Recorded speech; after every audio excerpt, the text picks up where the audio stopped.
Well, welcome to session 2, staffing models and strategy. We hear a lot about strategy today. What's our strategy in the Middle East? What's the economic strategy for our nation? What's your strategy for getting a job?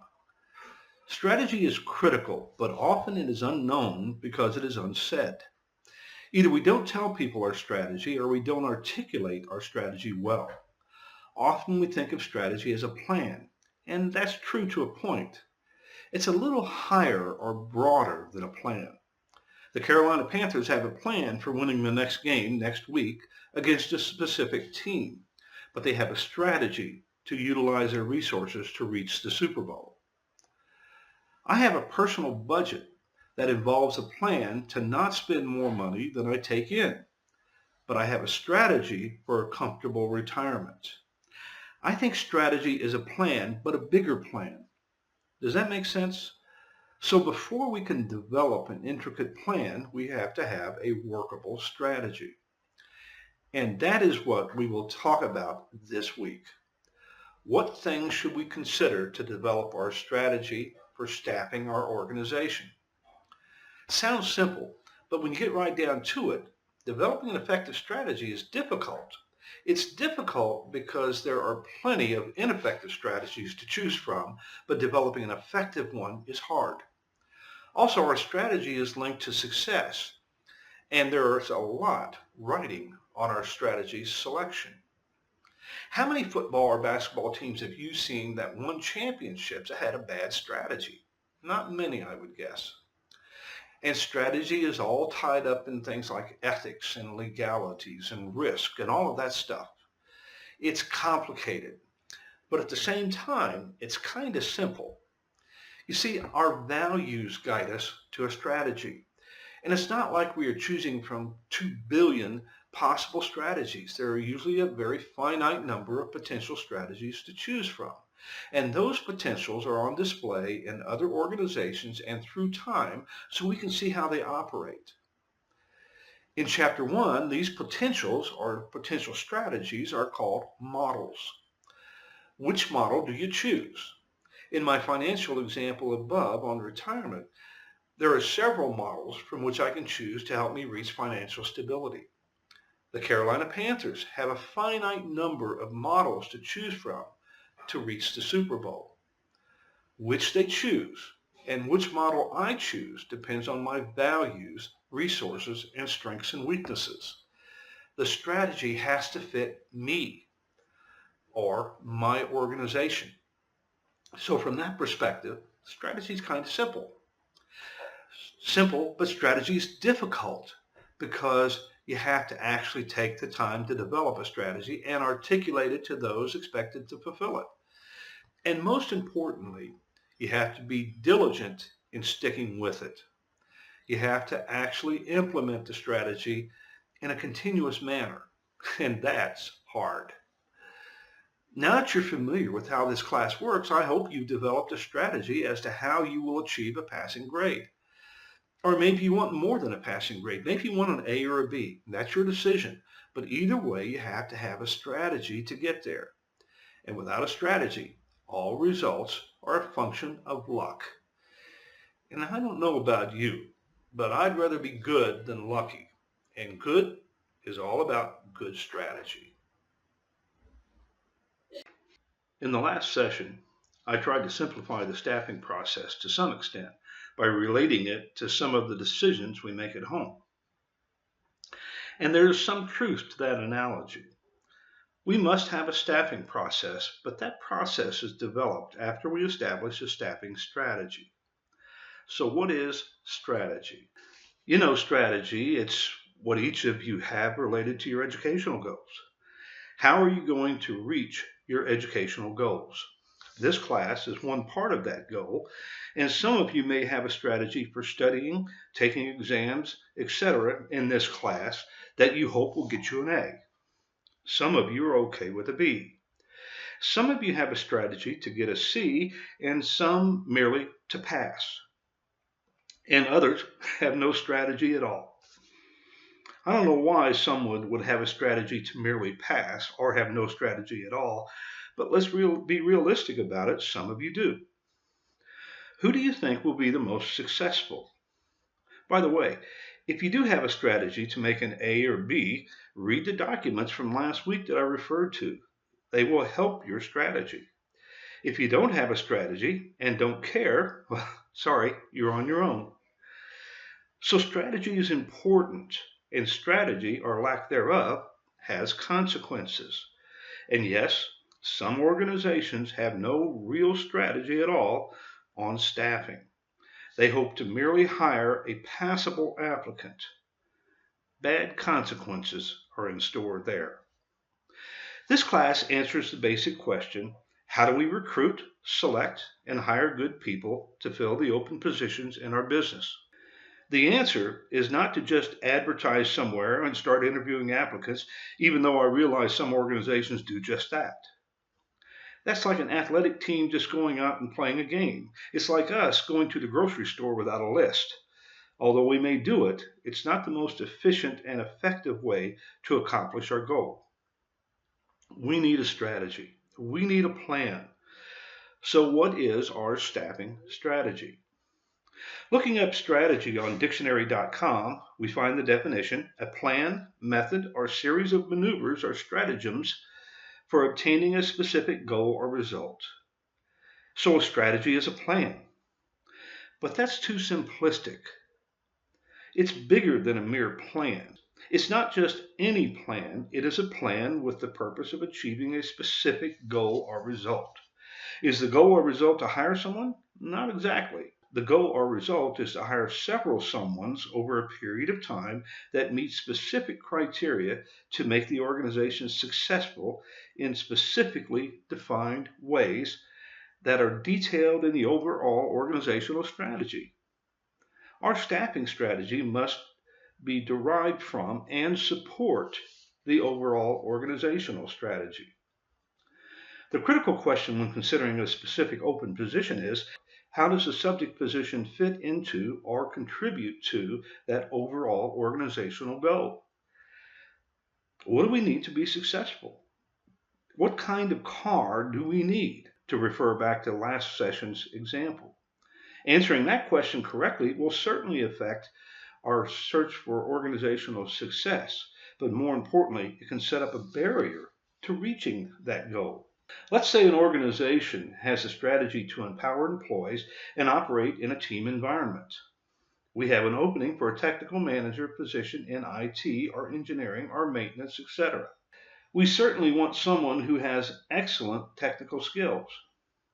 But if the most technically qualified candidate is an authoritarian leader with no interest in empowerment and team building, serious harm to the organization can be the ultimate result. That poor staffing decision doesn't fit the organizational strategy, but it actually does harm to our organizational culture.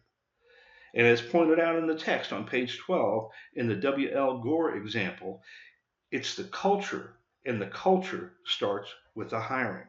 So our staffing strategy fills a much bigger role than merely finding a way to efficiently hire a body for an opening.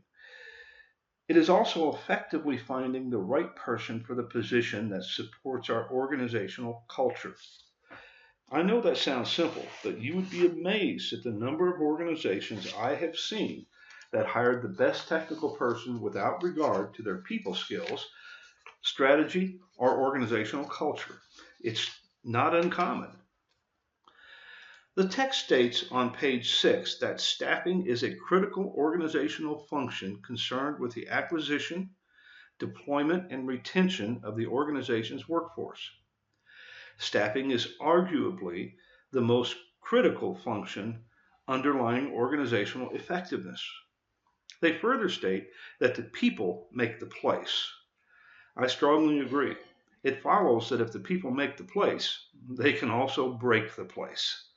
Now that's a sobering thought.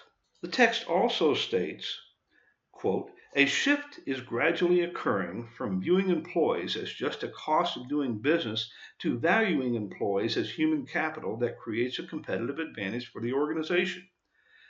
The competitive advantage derived from such human capital has important financial implications. Let me put it another way. People are the most important part of an organization, but money's nice too. Good people equals good money and lots of it. Not so good people, or people who don't fit, equals little money. Simple formula, but the amazing point here is a shift is gradually occurring. It's just now occurring, and the shift is gradual. Are you kidding?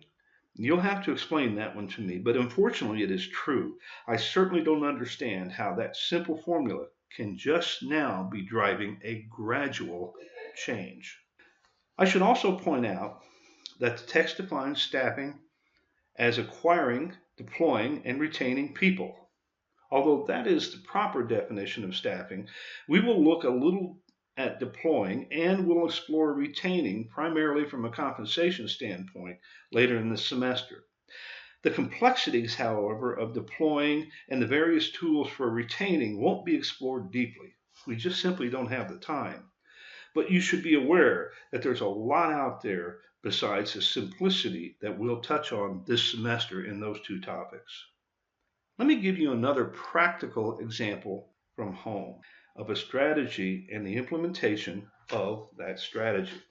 Not long ago, my wife and I moved into a new community, about 200 miles from our old home.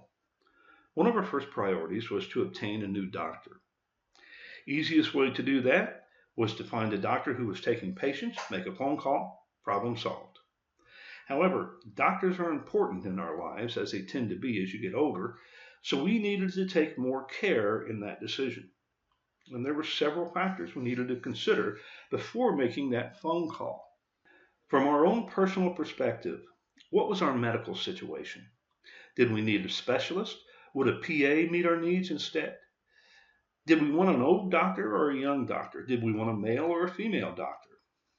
We wanted a doctor certainly that would accept our insurance. Did we need a doctor at all, or would urgent care meet our needs? Did we want to practice with many doctors or just one? What type of bedside manner and personality did we want? How close to our home did we want the doctor to be?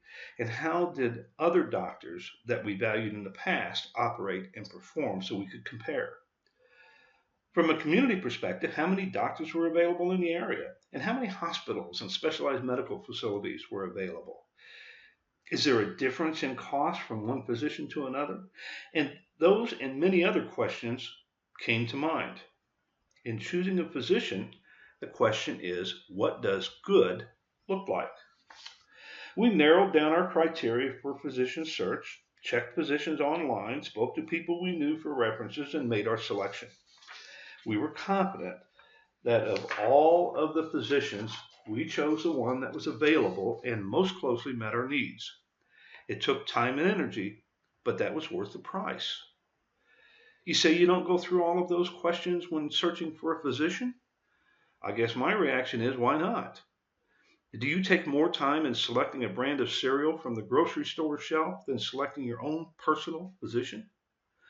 No matter what your medical, personal, or financial needs are, you should take the time to select the best to meet your needs, whether you're looking for a doctor, an auto mechanic, a school for your children, or, for that matter, a school for yourself.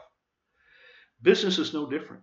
Hiring is a long-term proposition and should receive the appropriate planning and care. If we are smart, we will put a lot of time and energy and money into attracting people for our open positions.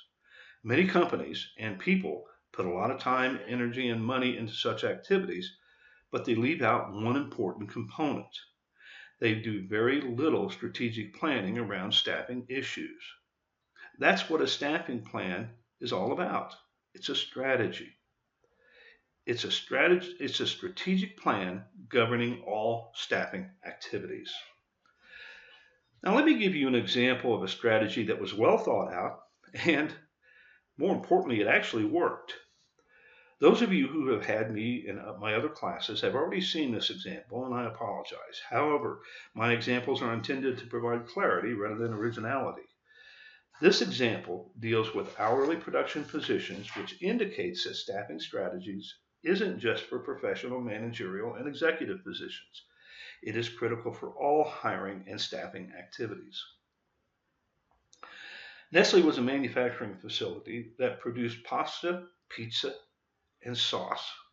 We were a high team-oriented culture of about 500 people, and employees had great latitude in making decisions and controlling their work environment.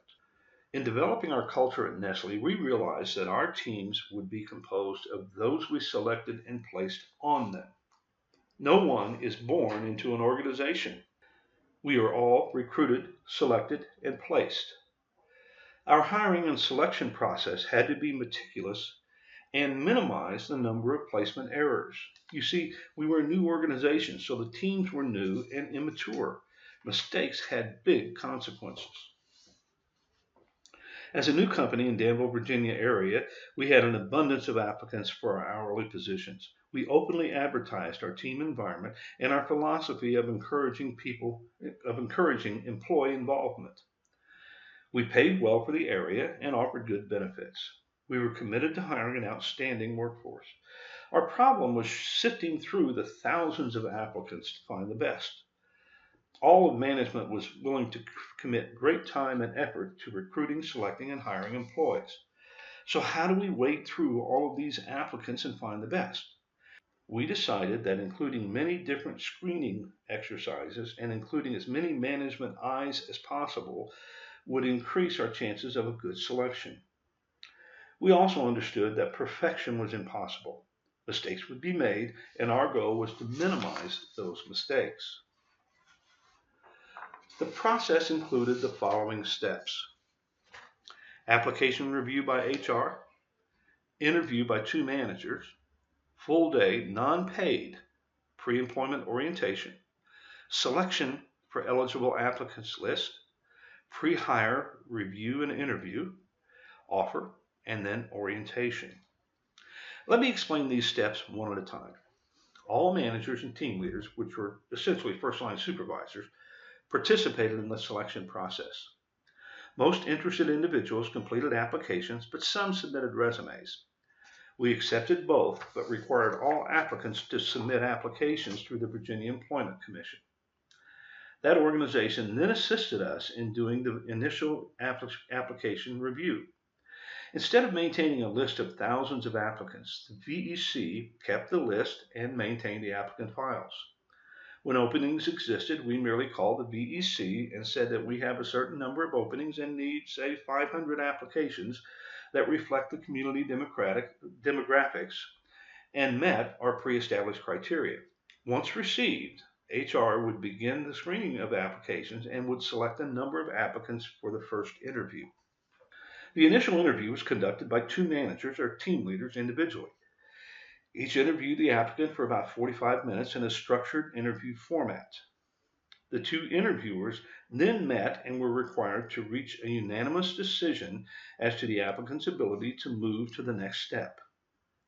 If they agreed that the applicant was acceptable at this stage, the applicant was notified to be present at the next scheduled pre-employment orientation.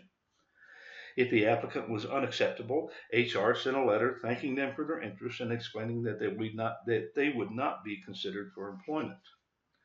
Managers and team leaders rotated through these interview assignments and received extensive training, which was repeated and updated regularly on the structured interview process. And you'll learn more about structured interviews later. They were also trained how to document the interview results for future reference if needed. In addition, HR regularly reviewed the interview documentation for quality control and consistency, and that was an important step.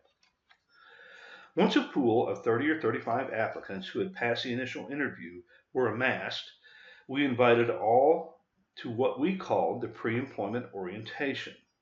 There was no promise of employment, but it was intended to screen applicants for their ability to function on a team.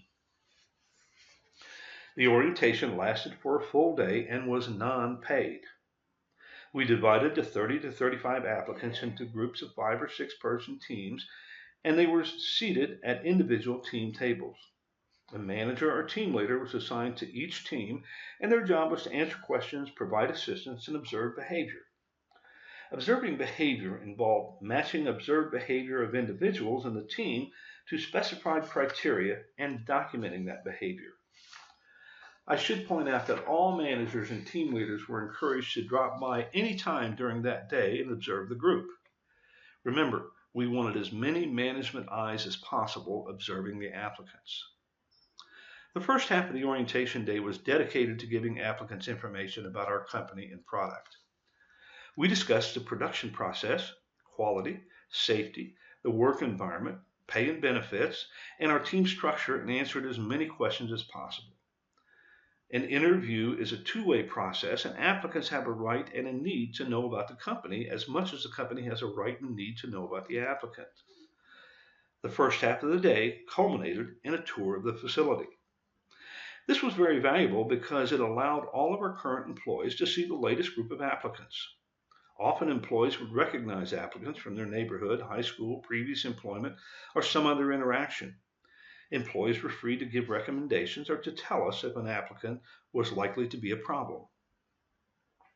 I remember one day a young lady who was an employee caught me in the hall and said she saw the applicants taking a tour of the plant. She asked if I noticed the redhead. I affirmed that I did and asked if she knew the applicant and would she recommend her. She calmly stated, "Yes, she's my sister. I love her to death, but you don't want her working here. She has attendance problems and would not fit well into our teams. I love her, but I love where I work too. Please don't tell anybody that we spoke." And I didn't tell anyone, of course, until now. But isn't that interesting? People love where they work and are very protective of their successful work environment. Remember, we wanted as many management eyes as possible. Well, we wanted as many interested eyes as possible as well. The second half of the day was allocated for structured team exercises. The assessment of individual strengths and team skills increased during this phase. This part of the day often took place after shift change, and it wasn't unusual for managers and team leaders to voluntarily stay over to observe the applicants.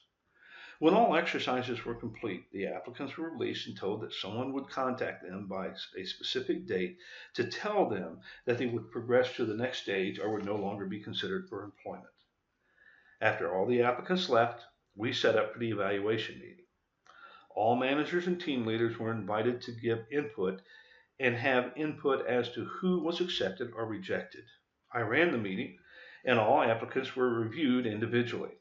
I would start with applicant number 1, and I would state the name and review the application, past work history, interview notes, observations from the day, and any other appropriate information available.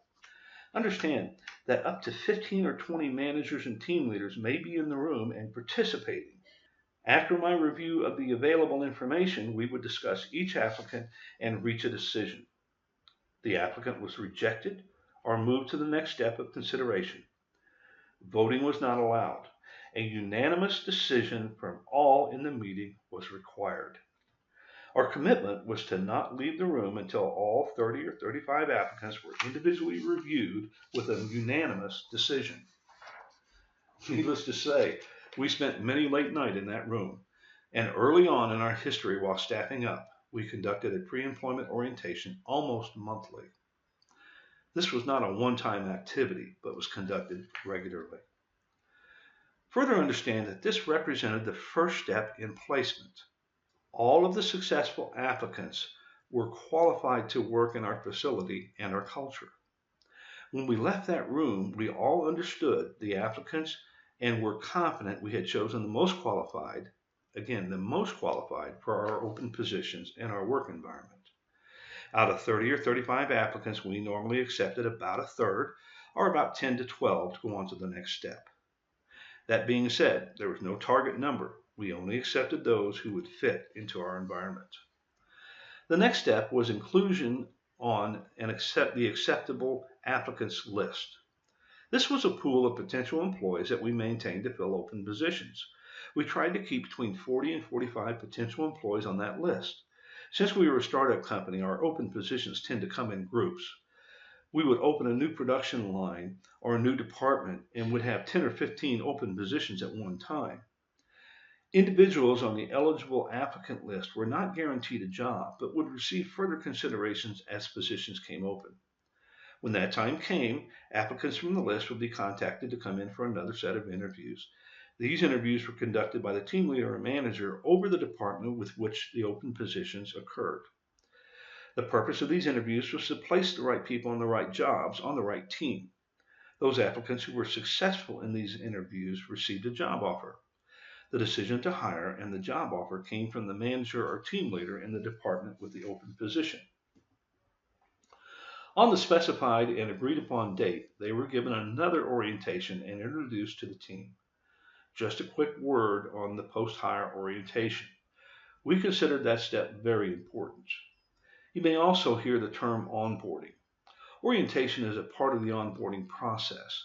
It involves following the new employee through the first 6 months to 1 year of employment. It is intended to help the employee make the transition and become acclimated to the new work environment. The first few weeks of employment finds most employees excited and engaged in the workplace. It is a very positive experience. Unfortunately, when new employees are ignored, negativity may set in and that positive attitude is lost. Onboarding and orientation targets that transition period to keep the employee positive and help them become productive quickly. Orientation is covered in more detail later. The strength of this process was that it combined recruiting, selection, and placement with great emphasis on placement. It included many people in the process and cemented our reputation in the community as a deliberate employer who valued employees. More importantly, it minimized hiring errors, was well documented, was defensible to government agencies, and enhanced our culture and valued sacrificing present time for future success. You see, this hiring process was indeed tactical, but it was also strategic in nature. We were building a culture with intent instead of hoping the culture would develop positively. Hiring, selection, and placement impacts culture. Is this excessive? We spent more time hiring one hourly position than many companies spend hiring managerial or executive positions. Hiring is important. Hiring is a marriage, not just an agreement. Selection decisions impact the success and culture of our organization long term. Is this excessive? I don't think so. And oh, by the way, did I mention that it worked? This is a staffing strategy, and I'll refer to it as an example in future weeks to illustrate how important selection is to the success of the organization. How is such a strategy developed? We must look inside and assess what we have in our organization and what we will need now and in the future. We must also look outside and assess what is available now and in the future. Whether we are finding a personal position, buying a car, or hiring a new employee, these decisions are critically important and have major consequences. They should be made carefully and as a result of planning and careful consideration.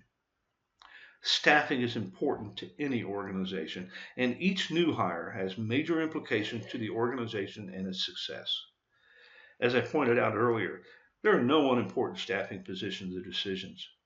If the position requires no strategy or process, I really question whether the position is needed at all. Not to belabor the point, although I certainly am belaboring it, staffing is important. Oh, and one more practical staffing example. Many of you are married, anticipating getting married, or have been married multiple times. Did you have a strategy? Did you know what you wanted in a life partner? Was your screening process effective? Did you make a good marriage or staffing decision? If yes, congratulations. If not, look at your staffing strategy and process. Now I know what you're thinking. This old man is totally discounting emotion and love. Not at all. Is there such a thing as love at first sight? Well, yes, both in dating and also in hiring. But a strategy and a process and sufficient decision time ensures not just a decision, but the right decision. I don't know if I loved my wife at first sight. It was pretty close. But we did take time, and we made the decision to get married carefully. And we've been married for over 46 years. Hiring is like a marriage, except it is often easier to get and cheaper to get out of a marriage than it is out of a hiring situation. It takes a different spin when you think of it like that, doesn't it? Next session, we will explore the planning phase in greater detail. How do we establish a staffing strategy and process? What things should we consider?